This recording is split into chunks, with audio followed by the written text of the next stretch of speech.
Daawwattoota keenya kabajamoo bakka adda addaa teessanii daawwachaa kan jirtan guyyaan irraa guyyaa seena qabeessa sagantaa duulana filadhaa paartii badhaadhinaa filannoo marsaa torbaffaadhaaf qopheessummaa bulchiinsa magaalaa Galamsoo fi aanaa Habrootiin as istaadiyeema guddicha magaalaa Galamsootti qophaa'e irratti kan nuti argamnu. Egaan filannoon marsaa torbaffaa bara kana adda kan isa taasisu yeroo jijjiiramni saffisaa misooma guddina biyyattii badhaadhina hunda galeessa ta'e diriiretti uummannis fedhii isaaniitiin bifa adda ta'uun bifa dambalii uummataa guddaa ta'een istaadiyeema guddicha magaalaa Galamsoo guutanii kan isaan gammachuu isaanii dhageessisaa jiranii. Caamsaan 24 guyyaa seena qabeessa guyyaa paartiin badhaadhinaa hidda isaa jabeeffate gara imala badhaadhinatti sagalee uummataatiin itti ce'u irratti argamna.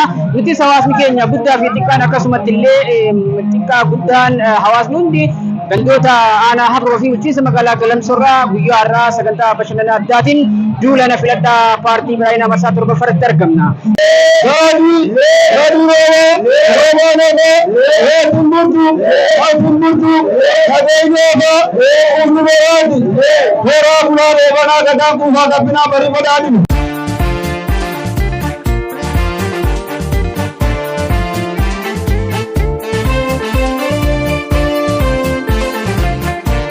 Wadaa ummataaf galeen waggoottan shanan darban keessatti qormaata walxaxaa keessatti hojiiwwan gurguddoo hedduu hojjeteen injifannoowwan boonsaa galmeessuu danda'ee jira. Muraasa isaanii kaasuudhaaf qoqqobbii himannaa maqaballeessi dhiibbaan irratti baname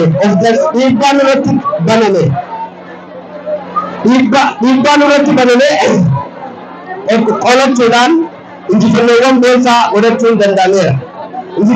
Injifannoowwan kanneen keessaa hidha guddicha laga Abbayyaa xumuruun wabii midhaan nyaataan mirkaneessuudhaan duula qamadii biyya alaatii galchaa turre hambisuudhaan qamadii biyya keessatti oomishuun ofii nyaachuu bira kennee gara hanga biyya alaatti erguu kan itti dandeenye akkasumas hirkattummaa yookaan eeggattummaa biyyoota alaa irraa of danda'uudhaan of gargaaruu kan itti dandeenye akkasumas hojiilee gurguddoo lakkaa'amuu danda'an baay'ee kan hojjechaa turuu fi bu'aan baay'ee kan itti argamaa jiru akka ta'e beekamaadha. Kanarraa hubachuu kan danda'amu paartiin keenya paartii waadaa waan gale hojjetee bu'aadhaan mirkaneessuu danda'e akka ta'e kan itti agarsiisedha.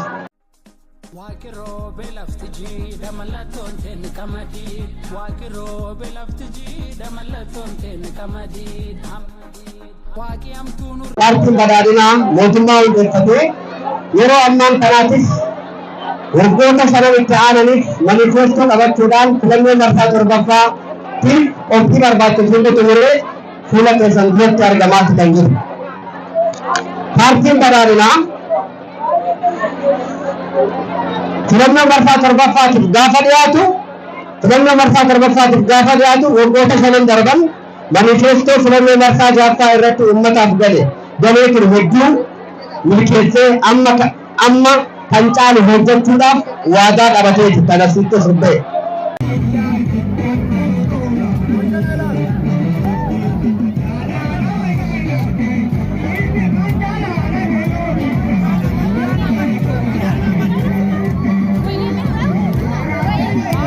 Nus akka magaalaa keenyatti bu'uuruma kana horachuudhaan imaammataa fi tarsiimoo misooma magaalaa yaadama yookaan falaasama ijaamuu irraa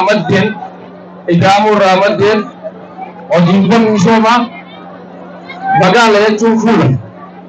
Magaalli fuula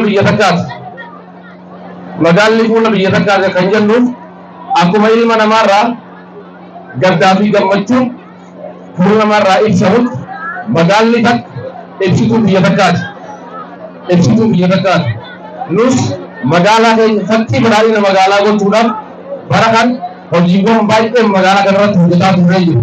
Keessattuu magaala lafa hammattee nama dagattee osoo hin ta'in magaala nama hammattee lafaas waliin hammattee guddatu fakkii badhaadhinni qabatee deemaa jiru san akka fakkaatuuf hojiiwwan misoomaa piroojektiiwwan misooma kooriidaraa irraa eegalee milkuu kenniis tajaajilaa dabalatee marfataa fi ibsituu seensa magaalaa dabalatee hojiiwwan gosa 8 miliyoona 80 oli bara kana dalaynee hojjennee xumurree uummataaf yeroo gabaabaa ifa godhuudhaaf qophii.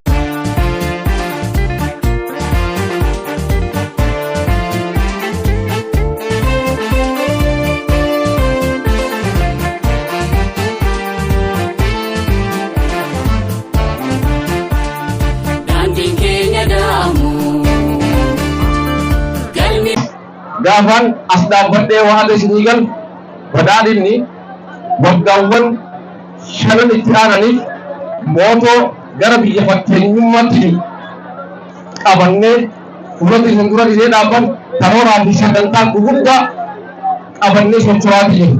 Kanaaf imala ammaan kana eegalan akka cimuuf akka ibsuuf daran gumura cimaa gubbaa akka dhaabbatuuf badhaadhinni akka mirkanaa'uuf badhaadhina filadhaa.